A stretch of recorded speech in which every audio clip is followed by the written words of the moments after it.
Good afternoon. My name is Michael Randolph, and I'm with the Center for Nonprofit and Community Development. As you know, we provide professional informational workshops on different subjects.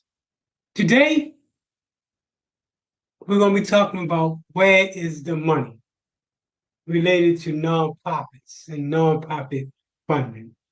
Of all the workshops that I do related to nonprofits, that is, where is the money is the most important one for them. In addition to that, when I do work with for-profits, the most important component is where is the money. Let's talk about the money. But first, before we talk about the money, I want to give a little bit of information about me, what we do, and then we're going to go to talk about where is the money and how did you get the money and who got the money. So I mentioned earlier that my name is Michael Randolph. The photo that you see on this particular slide is me giving a presentation before the University of Florida grad class on grant writing at the University of South Florida, as well as community development.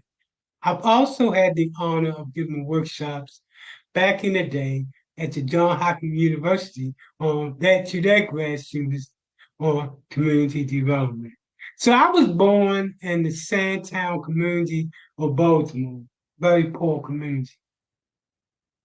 What I specialize in is program development, that is, how to develop those programs to get funded.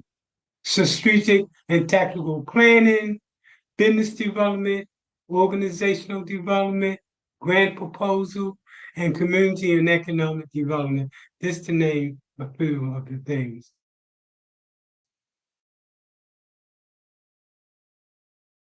I started back in 1980. Remember what I told you earlier, I'm coming from a poverty-stricken community. I started out with the idea of how can I get the skill set necessary to change the narrative in my community.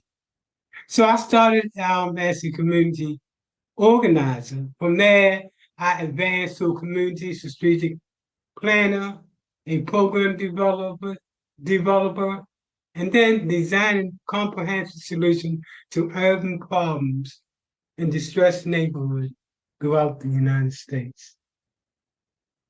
I started it in 2011. Keep in mind, I have over 30 years experience specifically working with a nonprofit. We started to provide technical support in the area of effective skill sets to start up and existing nonprofit. To date, the organization has provided technical assistance nationally to over 3,500 nonprofits, government agencies, faith-based groups, businesses, and individuals throughout the United States. We have assisted over 300 nonprofits get started in over 20 states nationally. Okay, let's get to what you want to hear. Where is the money? So let's first talk about what are the different types of grants. This is important because a lot of people confuse grants, types of grants when they go to write a proposal. So let's talk about one of the least likely type of grant,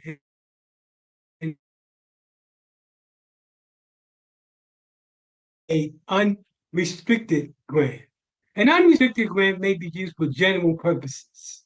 Most grants, however, are called restricted grants. So let's talk about the different types of restricted grants.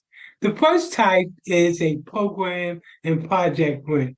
You all know about this because you know that in order to get funding, you have to have a program or project. This type of support usually is specific to measurable outcomes when you go after these funding. They want to know what are the measurable outcomes that you're going to bring about. The next type of grant is seed money. This is normally for new experimental and innovative projects or pilots or demonstration programs, seed program, when you want to start a new program. Seed money is also when you just start your nonprofit to go after money to bring on your first employee, which should be the CEO. The other type of grant is known as capital grants. Capital grants are projects, for example, construction or renovation of physical capacity, also including trying to go after money for land acquisition or major equipment purposes. Again, make sure you keep the different types of funding, different types of grants separately when you go after a grant. The next type of grant, and I include this to be have an array of all the grants, is called endowment. Endowments are normally for college and universities. You have someone that decides to bequeath, for example, a university X number of dollars or a college X number of dollars. The next type of grant or of type of grant, grant like anyway, is what I call challenging or matching fund grants. This is when an organization base its giving you money based on you being able to raise other money. That it is contingent upon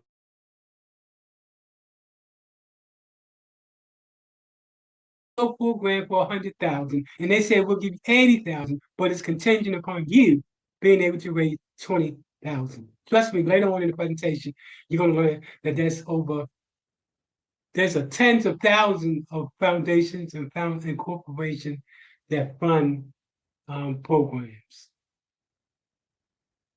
The next type is called in-kind support. In-kind support is when, or some people call it pro bono.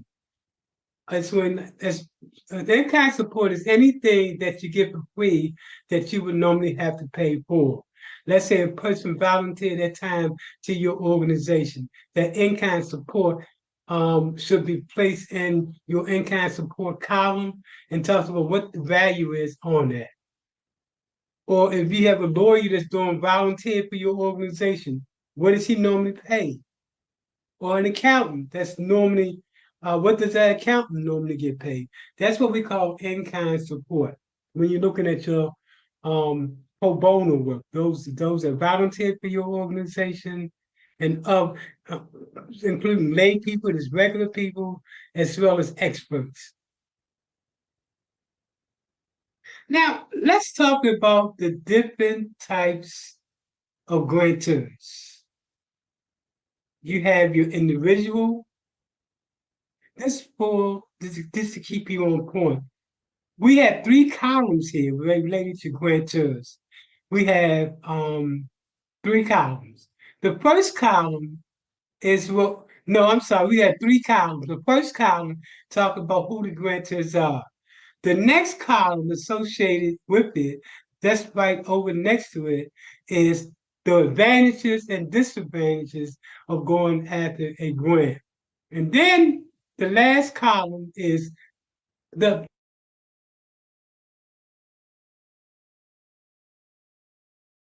column is the advantages of going is the disadvantages. You don't go after, when you look at this list, don't go after these funders simply because they are funding. Look at what the advantages are and the disadvantages are. So let's talk about the individual types of grantors. You have your family and your community foundation. Your family foundation are those foundations that are biologically connected to each other, like your Gate Foundation, Obama Foundation, Clinton Foundation. These foundations are foundations in which the family actually running. The second type of funding is called community foundation.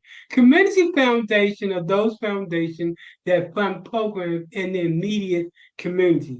Like here in Tampa, we have what's known as the Hillsborough County Children's Board that fund, but they only fund in Hillsborough County. In Miami, you might have the Miami funders. They only fund in Miami. In Baltimore, it's the same example. These are community foundations that fund within the community.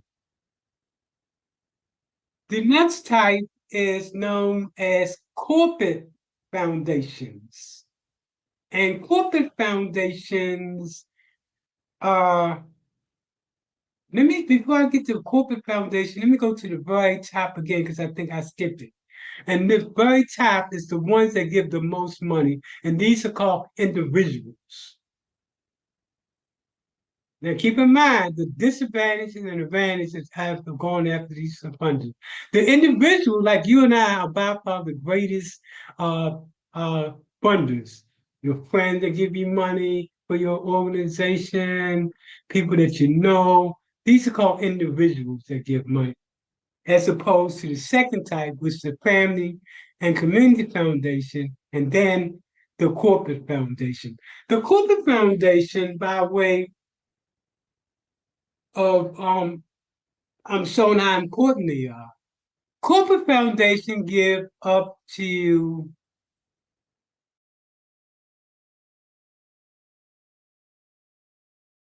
5% of their net proceeds in order to maintain that foundation status with the federal government. They have to give at least 5% of their net proceeds.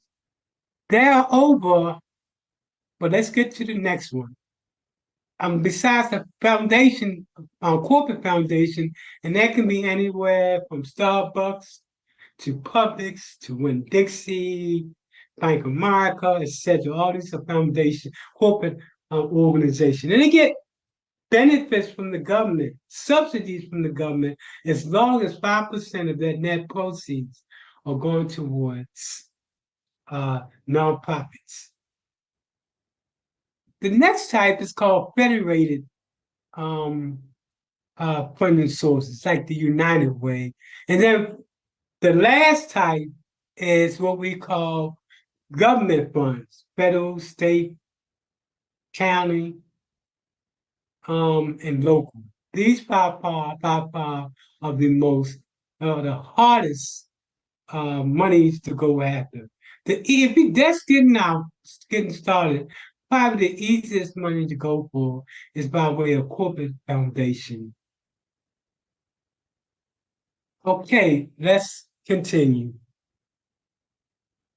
Now, that being the case, how do we find the money? Keep in mind there are over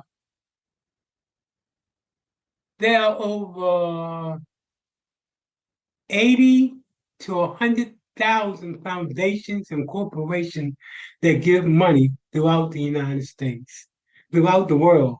Most of these funders you're not going to be able to find if you Google it. Let's say if you Google something and say, what organization are funding you program? You're only going to get less than a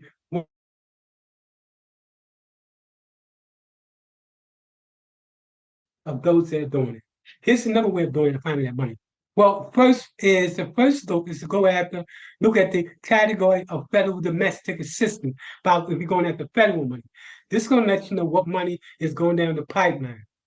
Then you're going to look at the federal register in terms of federal dollars to find out what committees are recommending funding for what subject matter. The Foundation Center is one of the major ones. The Foundation Center, you can find over 100,000 foundation and corporations that give money throughout the world. Again, unlike trying to Google it, the Foundation Center is the place to go when you're looking for funding. They can tell you basically who's funding.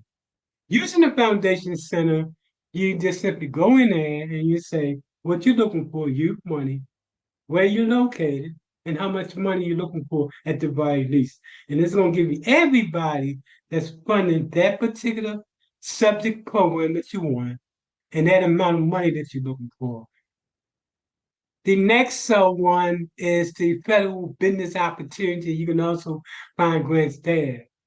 Grants.gov, if you're looking for federal grants, this is where you go for to search for federal grants on the federal level at grants.gov.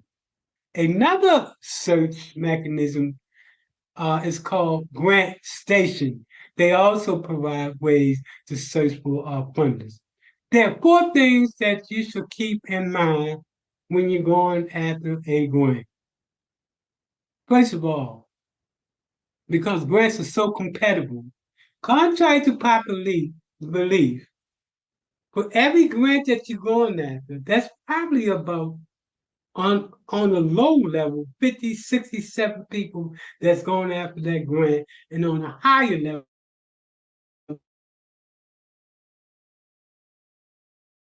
national money, it's going to be anywhere from saying dollars. Contrary to popular belief, when you're going for money for your nonprofit, it's not as easy as you think it is unless you're prepared. Now, here is some steps that you should take in order to increase your opportunity to get that grant. I've been both a grant writer as well as a person that award grants. So I sat on different types of committee. I specifically understand what funders are looking for when they look at your particular grant. And coming from the how to write a grant perspective, I know how to put together the grant. I'm what you call a master grant writer, in that I not only write grants, but also teach how to write a grant. So the one thing that they're looking for, the first thing they're looking for in terms of this process that you should do is to read the forms and the guidelines. A lot of people do not read the forms or the guidelines, they just simply start to write the grant. Also, always look for a person that received that grant in the past. An X Foundation received a grant from, let's say, Bank of America. Contact that group and ask them what are some of the obstacles that I should look for and what are some of the things that I should do in order to get that grant. Most past funders will share that with you since they're not going after the same grant. Again, you can find who these people are in the Foundation Center, Grant Station, and grants.gov. Then talk to someone that actually was part of the team that awarded that grant. For example, if you're going for money for the Foundation Center, and let's say you put in Bank of America,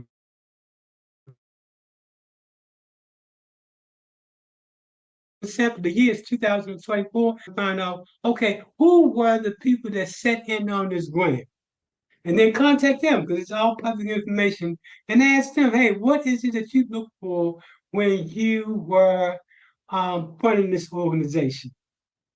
And then finally, and this is most important, is to contact the program officer. Every time a grant comes out, well, most times, that is for your large funders, they have a program officer. Contact that program officer and run your idea past that person before you even write that grant. If you follow these steps, I think your chances of getting that grant will be increased. Since 1990, I've worked with either writing the grant proposal or giving input to a grant proposal that was being written that over periods could collectively brought in over $70 million in terms of program and project funding. This anywhere from community development deals, economic development deals, program development deals, all of those different types of funding sources that I was able to be a part of. Let's continue. I've been writing grants and for over 30 years. And every time I go to write a grant for an organization, I always contact the program officer of the grantor. who's giving the money, just to get a feel as to, hey, this is where we're trying to go. Are we on point? If you follow these 4 steps, this 4-step process, you will increase your chances of getting that grant by 70%. So, what do I tell nonprofits in terms of going after that particular money? So, I put together what I call a social entrepreneurship approach. That is, and most importantly, as a nonprofit, you cannot only focus on grants, so you will die. It's like you're gonna crack cocaine. I remember one of my instructors told me that when I took a course in community development and I was talking about grants, and he said, look, grants are like crack cocaine. You keep going back, you keep going back. The way that funders look now as to who they're gonna fund, they say look at earned income. And earned income is those dollars that you bring in that you get paid for. For example, my nonprofit provides training program, so we actually get paid.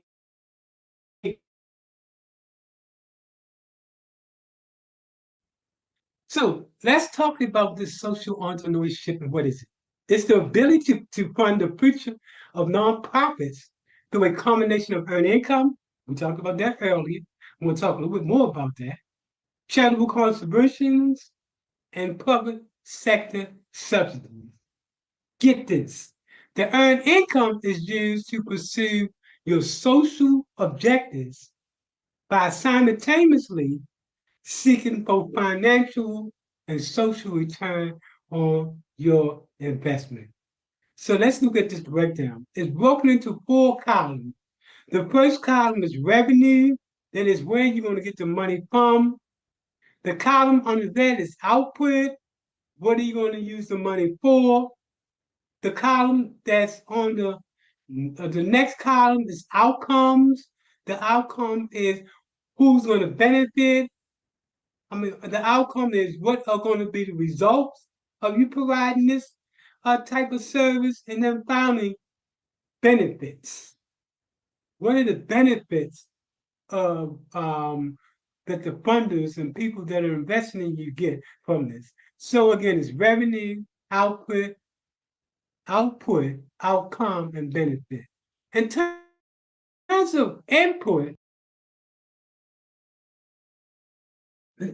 just to go back a little bit before we get to inputs and talk about the outcome.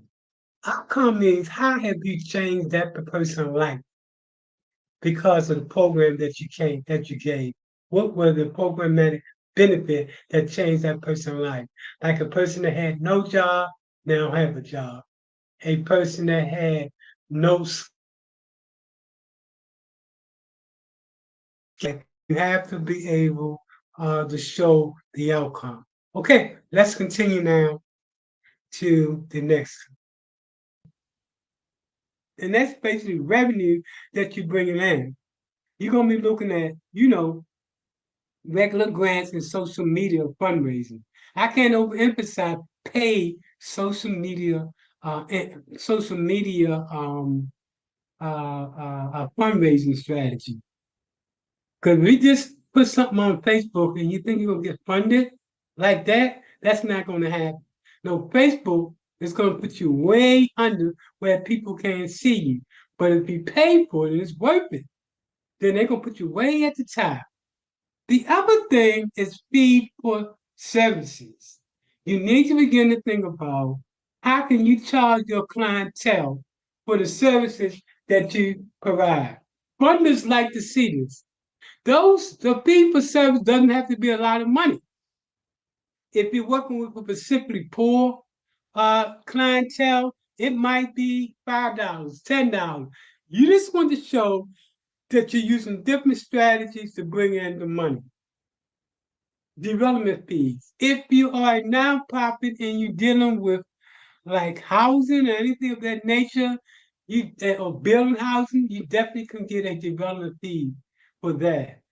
when one of the nonprofits I work for, well, a couple of the nonprofits I work for every house that they build, for example, they got $30,000 back to put back into the organization. So this is organization that's doing physical projects.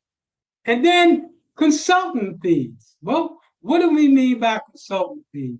For example, your organization can become so good at what you do. Now you can teach other nonprofits that do the same thing how they can do it, and you can get paid for that. And then next, the earned income that we talked about earlier. This is what we mean by own and operating your own business. For example, I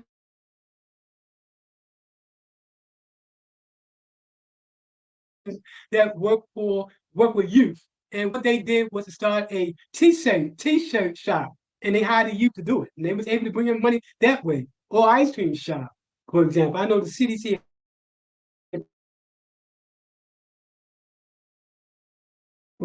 use both of these mechanisms for earning in order to bring money into the organization by starting your own business in order to be sustainable. Partners look at besides grants, how are you and what are you doing to increase your capacity to bring in those dollars? Investments in financial securities is another way that you can bring in dollars into your organization. Now, let's talk about the output. The output is when you talk about the programs and projects you plan to bring about. For example, in this organization, the programs and projects that they're going to bring about is employment program, public safety, youth programs, community building, etc.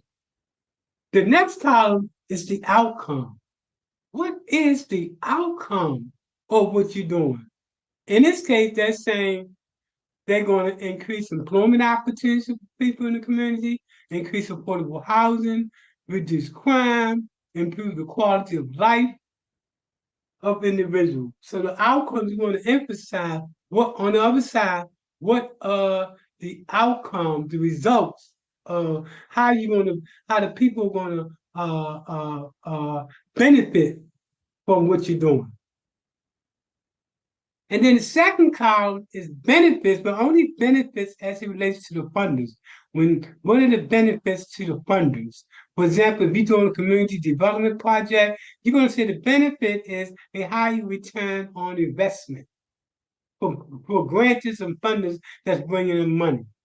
In terms of increasing their tax base, if you're reducing crime, if you're improving businesses, you increase the tax base. A reduction in required city services. For example, if you're doing community development, you're also looking at reducing crime in the neighborhood, reducing trash in the neighborhood, and things of that nature. So the city,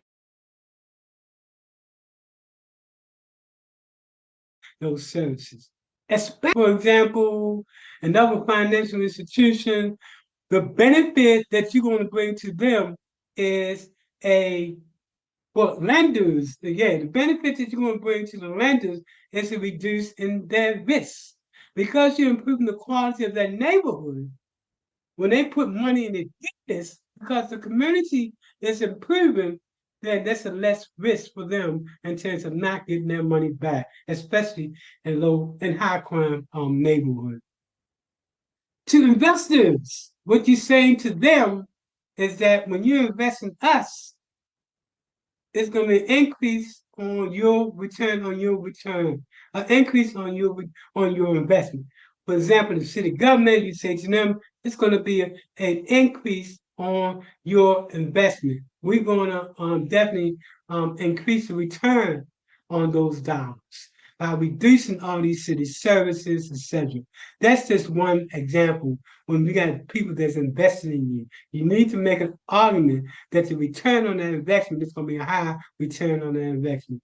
And then next and finally, no matter what you're doing, this last column is you're going to better, you're going to increase the quality of life of individuals that live in that community.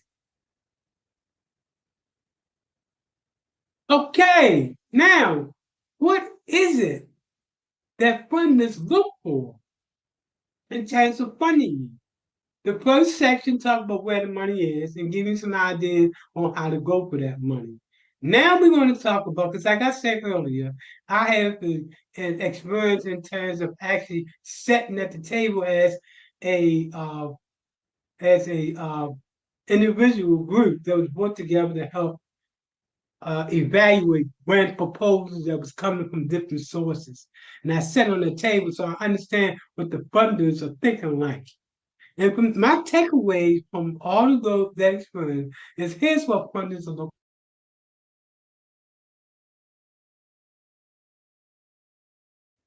First, they want to make sure that your organization has a sustainable financial model. Remember that model we talked about earlier that increases grants and also earn income? That's what they're looking for. The next thing they want to know is how is your organization different than any other nonprofit? What makes you different? What makes you unique? Then they want to know what are the hard and soft data that support your position that there is a problem. This is where you provide for quantitative and qualitative research to argue your point about the problem from third party sources. Then what measurement tools are you use? Are you going to use? What matrix are you going to use to show what success look like? Is it going to be a logic model, a theory of change, etc.? And then they want to know what's the reason for starting your nonprofit? And this is where you get compassion at. For example, a mother that lost her son to violence in the streets. This way she began to say, I started not because I want you, but in order to deal with the deep pain that won't go away. And then they want to know what value do your organization bring to the table? What do you consider when it comes to value? This is important also. Make sure that you network, you partnership, and you collaborate with other organizations. And then finally, but not finally, finally, accounting practices. Make sure that you got your finances in order. You can use like software that you can get in order to, if you don't have an accountant, some of the software that you can get in order to help you manage that money until you're able to get an account.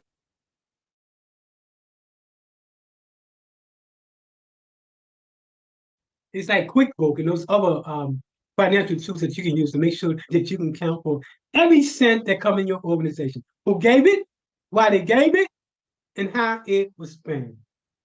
And then finally, when we put this all together, funders look for, is your program feasible, sustainable, plausible, and is it fundable?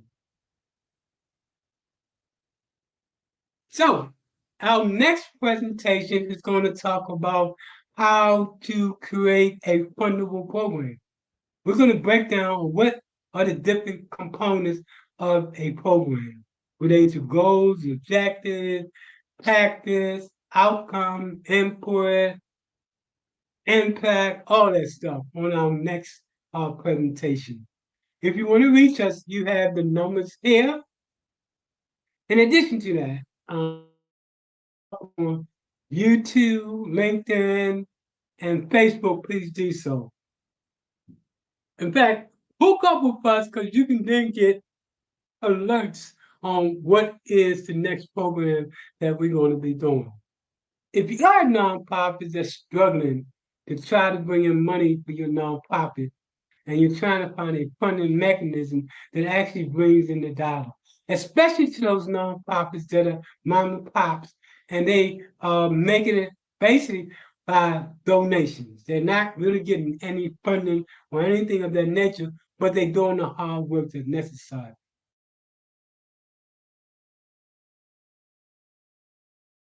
Organization that's doing the hard work and you bring in funding, but like any other organization, you want to be able to bring in your more funding.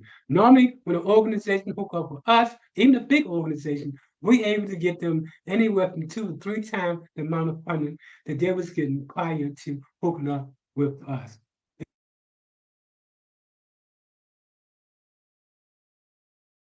Feel free to go to this website right here. It's a form that you're going to complete. You're going to tell us a little bit about you and how we can help you. So please hook us up. Until the next time, just keep doing what you're doing.